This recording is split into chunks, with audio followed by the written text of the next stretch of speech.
धन्यवाद। बहुत बहुत धन्यवाद रेवंत रेड्डी जी। आपने बिल्कुल सही कहा कि जो तेलंगाना ने एक इतिहास रचा है और राहुल गांधी जी अपनी स्पीचेस में बोलते हैं कि हम कास्ट सेंसस करवा के रहेंगे, इस देश का वो एक्सरे है, ये करवा के रहेंगे। राहुल गांधी जी ने तेलंगाना में शुरू करवाया। अब हमारा अगला मिशन है कि पूरे देश में करवाएं। आज संविधान दिवस है और यहां पर एससी, एसटी, ओबीसी और माइनॉरिटी के मणिपुर से लेकर असम, वेस्ट बंगाल, पंजाब, राजस्थान, मध्य प्रदेश, पूरे देश के लोग यहां पर आए हैं। ये वो लोग हैं जो संविधान रक्षक हैं। राहुल गांधी जी, मल्लिकार्जुन खड़गे जी, जो देश के अंदर आवाज उठाते हैं कि हम संविधान रक्षक हैं और इस संविधान की रक्षा करेंगे। आज पूरे देश के अंदर हम लोगों ने लगभग 3.5 लाख संविधान रक्षक बनाए हैं और हमारा उद्देश्य है कि आने वाली 26 जनवरी तक पूरे 60 दिन एससी, एसटी, ओबीसी, माइनॉरिटी, ये सारे डिपार्टमेंट, फ्रंटल ऑर्गेनाइजेशंस मिलकर हम गांव के स्तर के ऊपर जाएंगे और संविधान रक्षक बनाएंगे। लोगों के बीच में जाएंगे और ये बताएंगे कि ये लोग जो चाहते थे कि हम संविधान को बदलेंगे, जो पार्लियामेंट के अंदर शेंगुल को लेकर हाथ में चलते थे, जो मनुवाद सोच रखकर मनुस्मृति को लागू करना चाहते थे, वो लोग आज ये संविधान की ताकत देख रहे हैं। आप लोग आज पार्लियामेंट के अंदर देश के प्रधानमंत्री ने संविधान दिवस मनाया है। हंसी आती है, मजाक लगता है। ये लोग जो 400 सीटें पार मांगते थे, जो संविधान के अंदर आरक्षण को खत्म करना चाहते थे, ये वो लोग हैं जो आज संविधान से लोगों को सावधान रहना है। आप लोगों को या आपके बीच में घुसकर संविधान की बात कर कर आपको बांटने का काम करेंगे, तो सावधान रहिए। अब मैं आमंत्रित करना चाहूंगा हमारे हीरो, हमारे जननायक और संविधान के रक्षक राहुल गांधी जी से कि वो आए मंच पर और हम लोगों को अपना मार्गदर्शन दें। Rahul Gandhi ji. I need the constitution.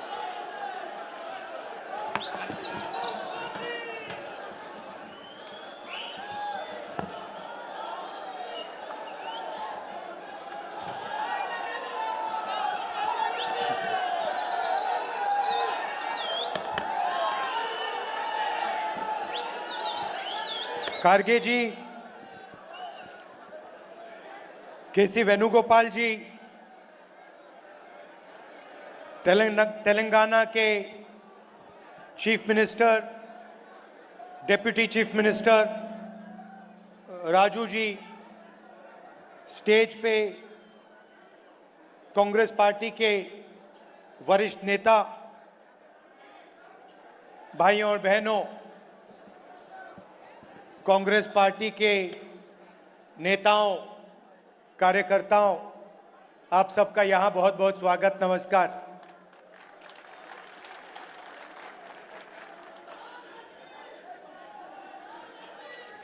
Narendra Modi ji और बीजेपी की सरकार ने आज पार्लियामेंट हाउस में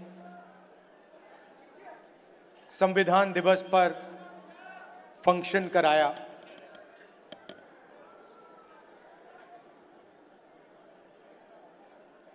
ये हिंदुस्तान का संविधान है। मैं आपको गारंटी देकर कह रहा हूं कि नरेंद्र मोदी जी ने इस किताब को नहीं पढ़ा है, क्योंकि अगर नरेंद्र मोदी जी ने ये किताब पढ़ी होती तो वो जो रोज करते हैं वो नहीं करते।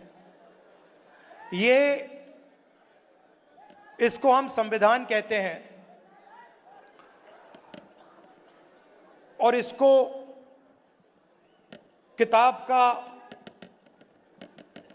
फॉर्म दे रखा है।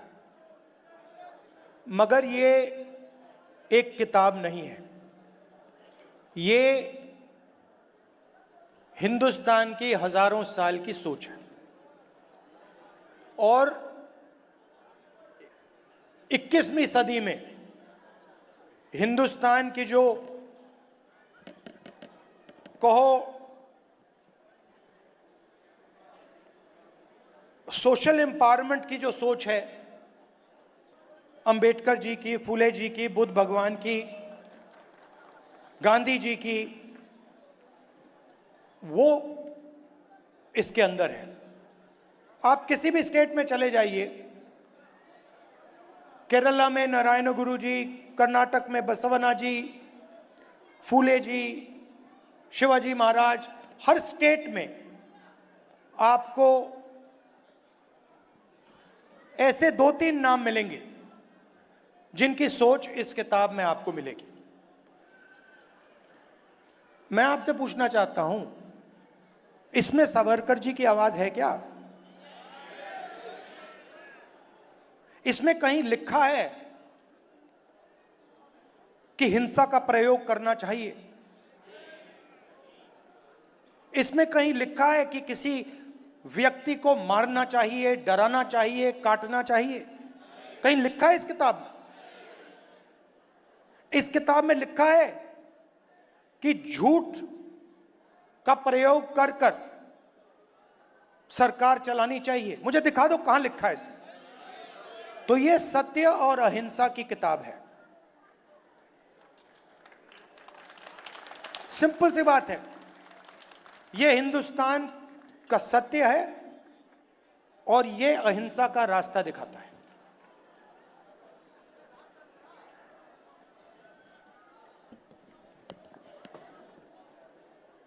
कुछ दिन पहले तेलंगाना में हमने कास्ट सेंसस का काम शुरू किया।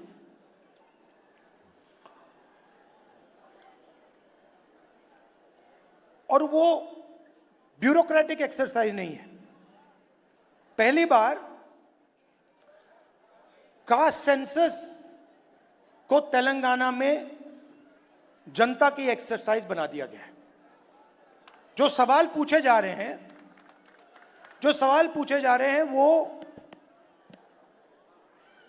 बंद कमरे में 10-15 लोग नहीं चुन रहे हैं, वो लाखों लोग, उसमें दलित, आदिवासी, पिछड़े वर्ग के लोग, गरीब जनरल कास्ट के लोग, माइनॉरिटी के लोग, सब लोग हैं। और तेलंगाना की जनता ने सेंसस डिजाइन किया है। ऐतिहासिक कदम है। और जो हम तेलंगाना में कर रहे हैं, जहां भी हमारी सरकार आएगी, जिस स्टेट में, चाहे कर्नाटक हो, तेलंगाना हो, और आने वाले समय में जहां भी हमारी सरकार आएगी, हम उसी प्रकार से जाति जनगणना को करेंगे।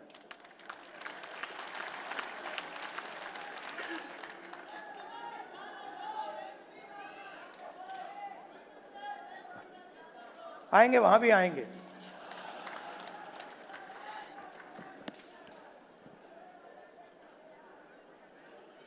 जाति जनगणना क्यों?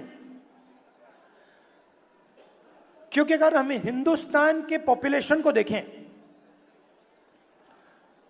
तो पूरा देश जानता है कि 15% दलित आबादी है, 8% आदिवासी हैं, तकरीबन 15% माइनॉरिटीज हैं। मगर पिछड़े वर्ग के कितने लोग हैं कोई नहीं जानता। लोग कहते हैं कि पिछड़े वर्ग के तकरीबन 50% हैं, कोई कहता है 55 हैं, अलग अलग स्टेट्स में अलग है। मगर पिछड़ा वर्ग 50% से कम नहीं है। कितना है कोई नहीं जानता है। तो अगर आप जोड़ लें, 50% पिछड़ा वर्ग हो गया, 15% दलित, तकरीबन 8% आदिवासी, 15% माइनॉरिटी, तो 90 तकरीबन 90% हिंदुस्तान की आबादी इन वर्गों में से आती है। उसमें आप 5%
ऐसे ही होता है।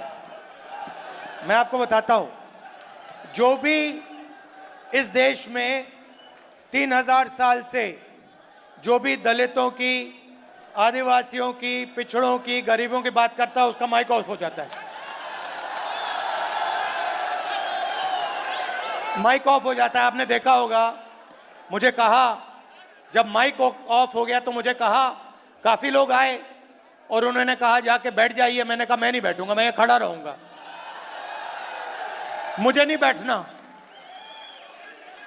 माइक जितना ऑफ करना है करो, मुझे जो बोलना है मैं बोलूंगा।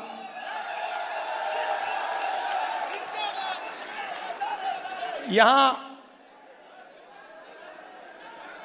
रोहित वेमुला जी की फोटो है पीछे, यहां पे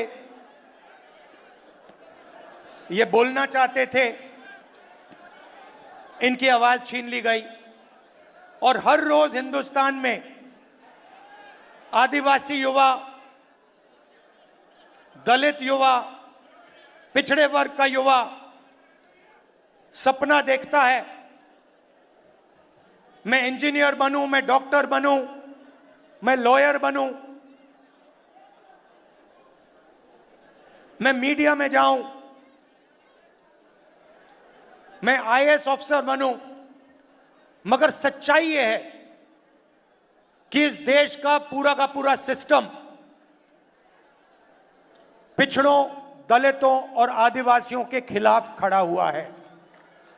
यह सच्चाई है, क्योंकि अगर नहीं होता तो मीडिया में हमें ओबीसी वर्ग के, दलित वर्ग के, पिछड़े वर्ग के युवा दिखते, एंकर दिखते, मालिक दिखते। 200 बड़ी बड़ी कंपनियां हैं, अदानी जी, अंबानी जी, टाटा, बिरला। इन कंपनीज में दलित, आदिवासी, पिछड़े लोग हमें मैनेजमेंट में दिखते, मालिकों की लिस्ट में दिखते। मगर नहीं, आपको हिंदुस्तान की 200 सबसे बड़ी कंपनियों की मालिकों की लिस्ट में एक ओबीसी नहीं मिलेगा, एक दलित नहीं मिलेगा, एक पिछड़े वर्ग का नहीं मिलेगा। सच्चाई है। तो आपको कहा जाता है, दलितों को, आदिवासियों को, पिछड़ों को कहा जाता है कि यह देश आपका है, इस देश में आपकी भागीदारी है, इस देश में आपकी प्रगति हो सकती है। मगर अगर हम डेटा को देखें तो यह बिल्कुल झूठ साबित होता है। डेटा दिखाता है कि 90 लोग हिंदुस्तान की सरकार को चलाते हैं, बजट बांटते हैं। 90 में से 3 दलित, 3 ओबीसी, 1 आदिवासी। 100 रुपए में से 5 रुपए ओबीसी वर्ग निर्णय लेता है।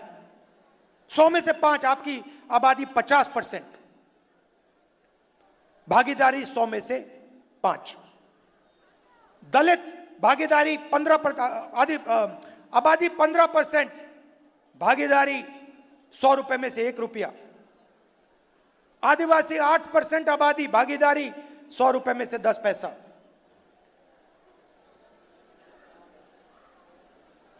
आपके सामने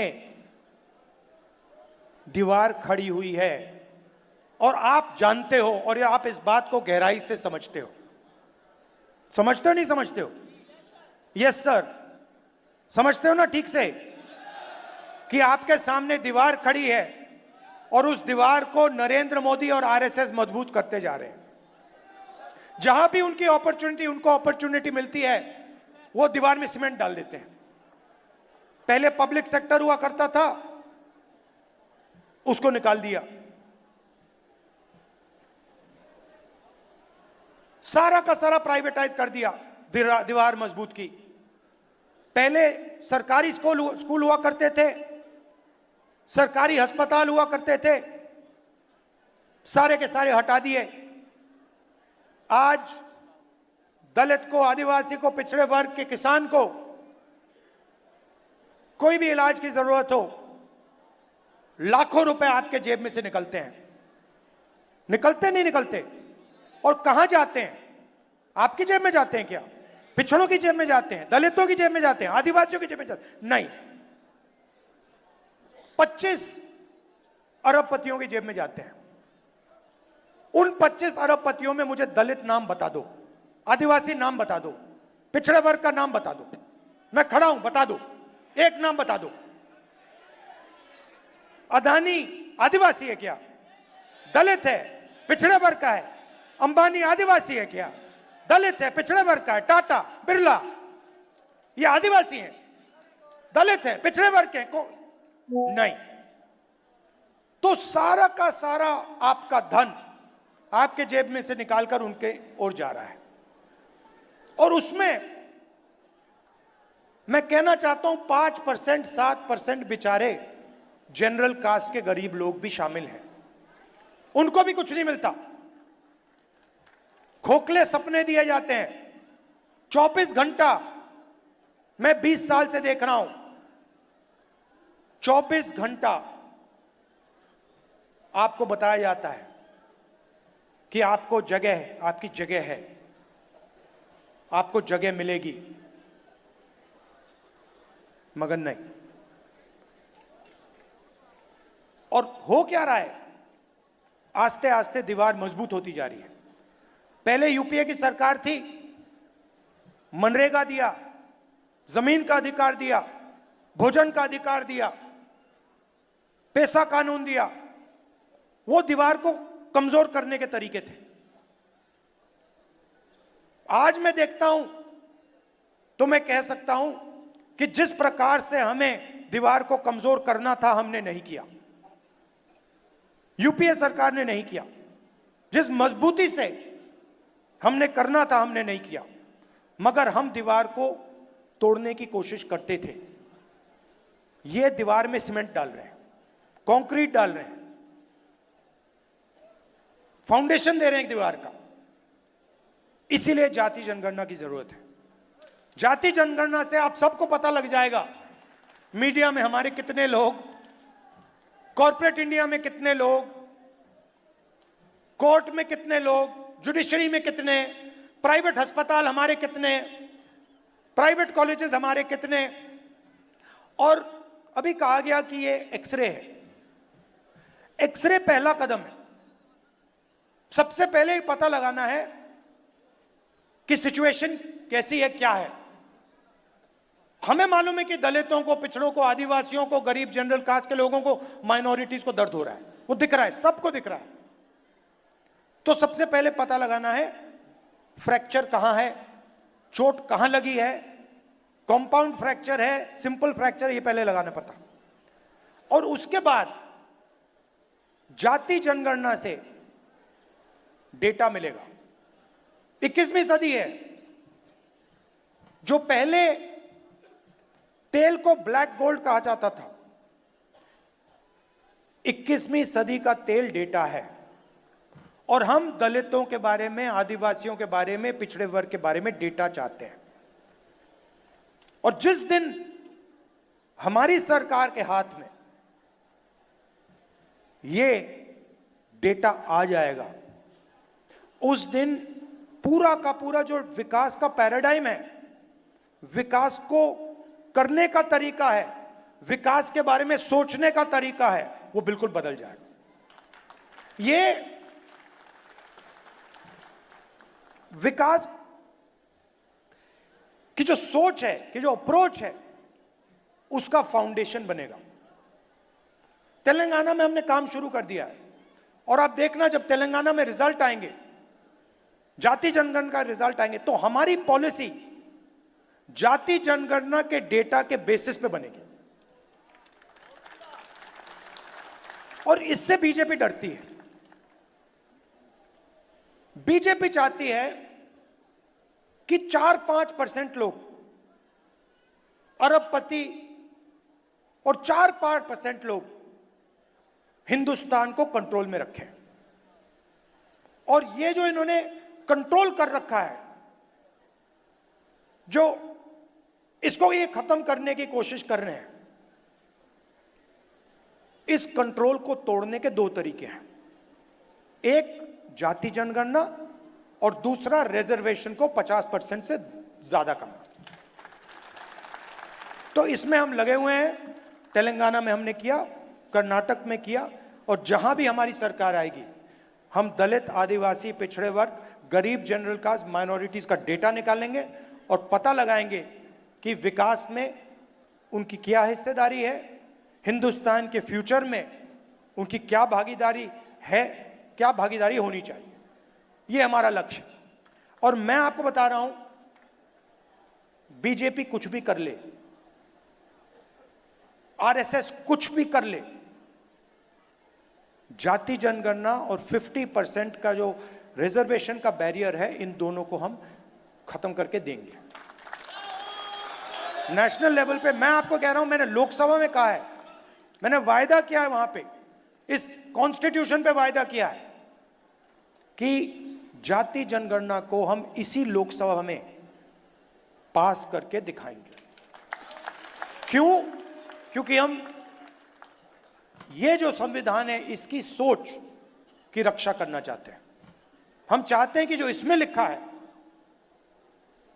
कि हिंदुस्तान के सब लोग एक समान हैं, one man one vote, equality, fraternity, उसके लिए हम लड़ रहे हैं और ये काम हम पूरा करके आपको देंगे। मैं चाहता हूं, यहां आपने मीटिंग की, मैं चाहता हूं कि जाति जनगणना का जो मैसेज है और 50% रिजर्वेशन का जो मैसेज है, आप सब हिंदुस्तान के गांव-गांव में, हर शहर में, हर सड़क में आप जाके फैलाओ।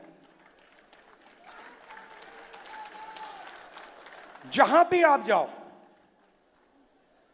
आपका एक ही मैसेज होना चाहिए,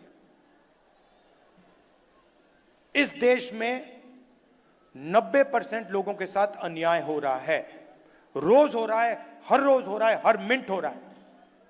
और अन्याय को खत्म करने का तरीका जाति जनगणना और रिजर्वेशन को 50% से आगे बढ़ाना है। धन्यवाद।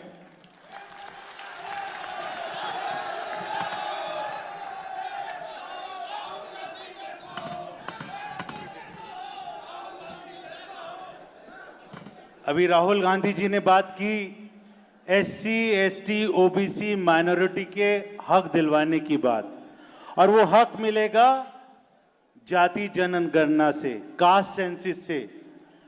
हम अगले 60 दिन में सभी चारों डिपार्टमेंट के लोग, फ्रंटल ऑर्गेनाइजेशन, गांव के स्तर के ऊपर, जिला के स्तर के ऊपर जाएंगे, लोगों के बीच में जाएंगे। यहां पर बहुत सारे सिविल सोसाइटी के लोग बैठे हैं, इनको साथ में लेकर जाएंगे और इस मुद्दे को संविधान पे चर्चा लोगों के बीच में जाके करेंगे। मैं आपको विश्वास दिलाना चाहता हूं। यहां पर रोहित वेमुला जी का नाम लिया राहुल गांधी जी ने, उनकी माता जी यहां पर बैठी हैं। जितेंद्र मेघवाल एक राजस्थान का नौजवान था, उसने मूंछ रखी, उसकी मूंछ रखने के ऊपर उसको हत्या कर दी गई। उनकी माता जी यहां पर बैठी हैं, सुगना मेघवाल जी। हम आप लोगों को नमन करते हैं और पूरी कांग्रेस पार्टी की तरफ से आपको विश्वास दिलाते हैं कि देश में कहीं पर भी किसी भी दलित, आदिवासी के ऊपर अगर कोई एट्रॉसिटी हुई, कोई अत्याचार हुआ, तो कांग्रेस पार्टी के नेतृत्व राहुल गांधी जी, मल्लिकार्जुन खड़गे जी आपके साथ खड़े हैं। अब मैं आमंत्रित करना चाहूंगा हमारे नेता, हमारे लीडर, मजबूत आवाज इस देश के अंदर, जिनकी आवाज से भारतीय जनता पार्टी और आरएसएस भी कपकपाती है, आदरणीय कांग्रेस प्रेसिडेंट मल्लिकार्जुन खड़गे जी। एक बार जोरदार ताली बजाकर उनका स्वागत किया जाए। धन्यवाद।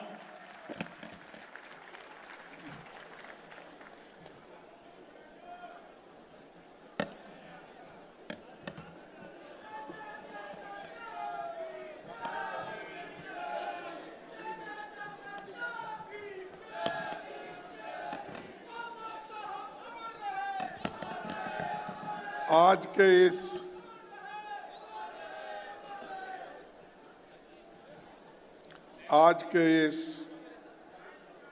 संविधान सभा में जो आपने आयोजित किया है और इस मंच पर बैठे हुए हमारे अपोजिशन पार्टी के नेता और हम सबके चाहते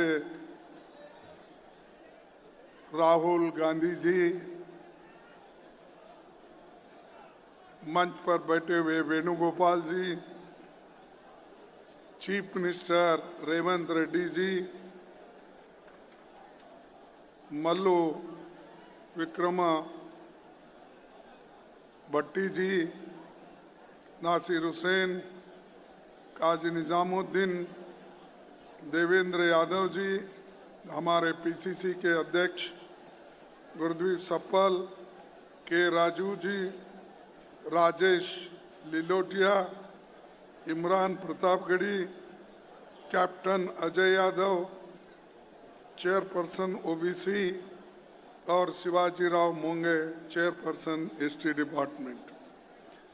इतने सारे लोग मंच पर बैठे हैं और इस काम के लिए वो रात दिन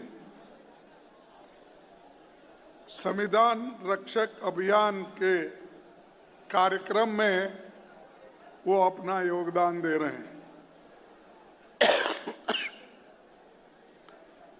साथियों, ये संविधान यूं ही ऐसा नहीं बना। मैं आपको चंद बातें संविधान के बारे में बताऊंगा,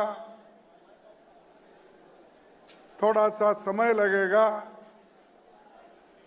इसीलिए पहले तो हम जानना पड़ेगा कितनी मेहनत संविधान बनाने के लिए, तैयार करने के लिए कांग्रेस पार्टी ने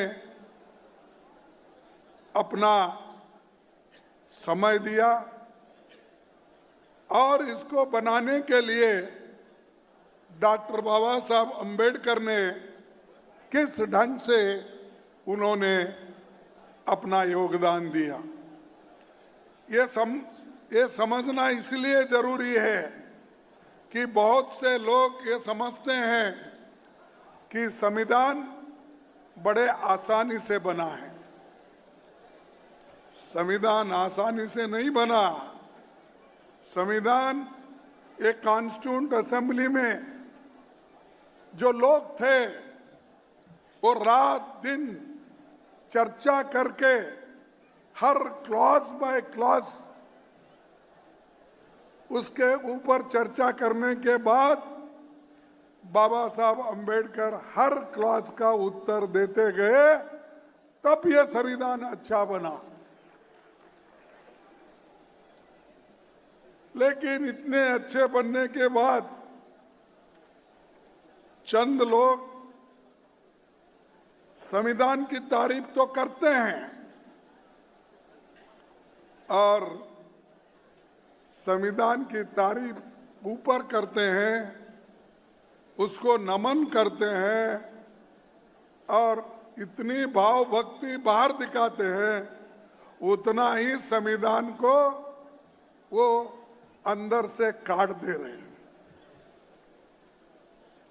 कि 18वीं लोकसभा का चुनाव संविधान को बचाने के लिए राहुल गांधी जी के नेतृत्व में चला और सबसे कामयाबी हमको जो मिली इस संविधान बचाने के लिए, उनका एक भारत जोड़ो यात्रा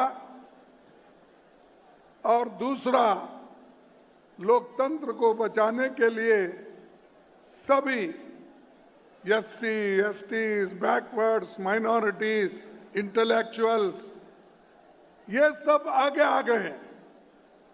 इसीलिए हम मोदी जी को रोक पाए, नहीं तो मोदी जी डिक्टेटर बनते थे।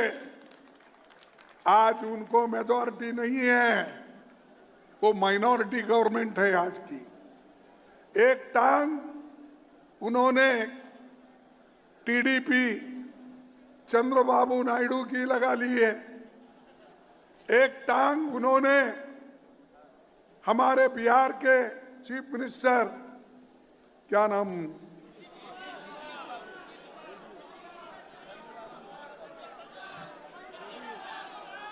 तो उनकी टांग लगा लिए है। ये दोनों टांग लगा लेके चल रहे हैं मोदी जी। उसमें से एक टांग कोई खींच लिया तो एक गिर जाते हैं, सरकार गिर जाती है। और मैं आप सबको बधाई देता हूं कि आप लोगों ने